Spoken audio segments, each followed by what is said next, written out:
Welcome back to my channel Chemistry Made Simple for NEET. I am Dr. Lakshmi Subramaniam with a PhD in Chemistry. Now we can continue with the concluding part of the important Unit 8, the D and F block elements of class 12 NCERT Chemistry. So we have already gone through all the most of the topics from this unit, and now before concluding we have to just go through quick revision of actinides and the concluding part of the lesson.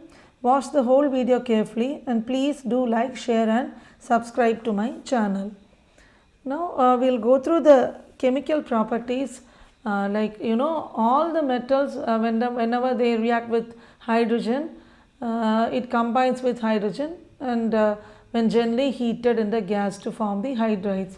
Normally the carbides Ln3C, Ln2C3 and Lnc2, these are formed when the metals are heated with carbon, and these metals liberate hydrogen from dilute acids and burn in halogens to form halides, and finally they form oxides and hydroxides M2O3 and MOH thrice, metal hydroxide and metal oxide, basic like alkaline earth metal oxides and hydroxide.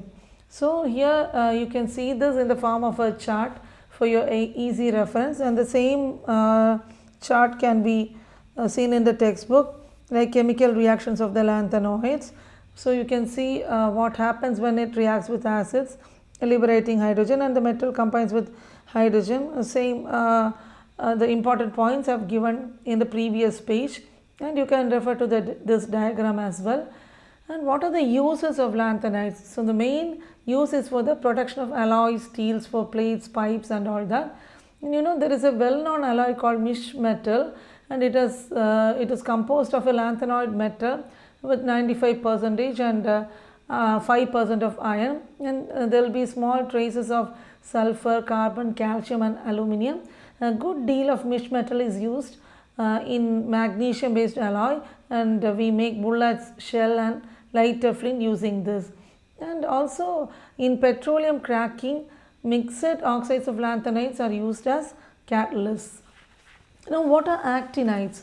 So as a result of filling of the 5f orbitals, all isotopes are radioactive with only uranium 238 and plutonium 244. These two isotopes, they have long half-lives, and only these two occur naturally, and both are abundant in the earth's crust than tin. So the others are usually made by nuclear process. Then what are the characteristic properties of actinides? So the main oxidation state of actinides is +3. Also they show oxidation state of +4, and many actinides like uranium, neptunium and plutonium also show an oxidation state of +6. So they show actinide contraction just like lanthanide contraction, and we have already gone through those portion due to poor shielding of the nuclear charge by 5f electrons. And these are all radioactive elements, and by nature itself actinides are radioactive. So it is very difficult to study the characters of actinides in a laboratory, and only by using certain method called tracer techniques we can know the properties. Now you can see the electronic configuration of the different elements starting from actinium to lawrencium. You have got all the symbols, the atomic numbers and the orbital wise formula. So you can refer to this chart, and you can keep in mind the important formulas. For instance, if they ask you what is the formula, what is the name of elemental name of Np, you have to know that it is neptunium. You have to learn all these. Cm is curium, Fm is fermium, Cf is californium. So we included all these metals along with their configuration and atomic numbers. And regarding the ionic sizes, due to actinide contraction of trivalent ions, it is just same as lanthanides. So again, how it is caused? By just increasing the nuclear charge. And here in the case of actinides, the magnetic properties are more complex than that of lanthanoids, and then also susceptibility is just like similar or parallel to lanthanoids. And what about the physical and chemical reactivity? Their appearance is silvery, but they show a variety of structures because of the irregular metal radii, which are greater than those in lanthanoids. And they are highly reactive metals when you are finally dividing it, especially in that condition. Then also action of boiling water yields a mixture of oxides and hydroxide, and mostly they combine with non-metals at moderate temperature. HCl can attack all metals, but most are slightly affected by HNO3 because of the formation of protective oxide layers. So they will be asking you regarding the reaction of these elements with HCl and HNO3. Just notice the difference. And they have alkalis have no effect at all. And comparison of lanthanides and actinides, we will first see the similarities. In both these cases, they are involved with filling up of f orbitals, and so they are similar in many ways. Most common oxidation state would be +3 for both, and they are both electropositive in nature and so very reactive, and magnetic and spectral properties are shown by them.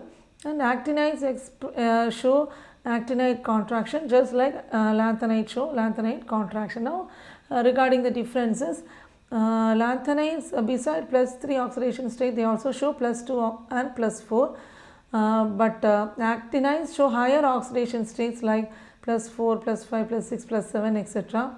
And the ions of lanthanides are colorless, while most of the actinide ions are colored.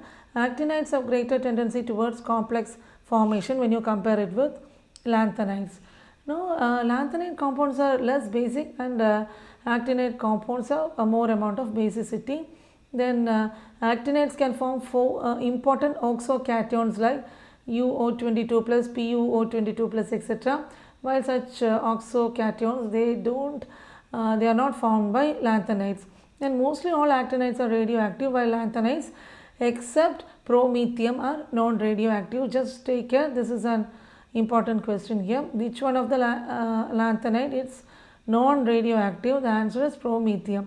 Now the magnetic properties of actinides can be explained easily, while it is difficult to do so in the case of actinides.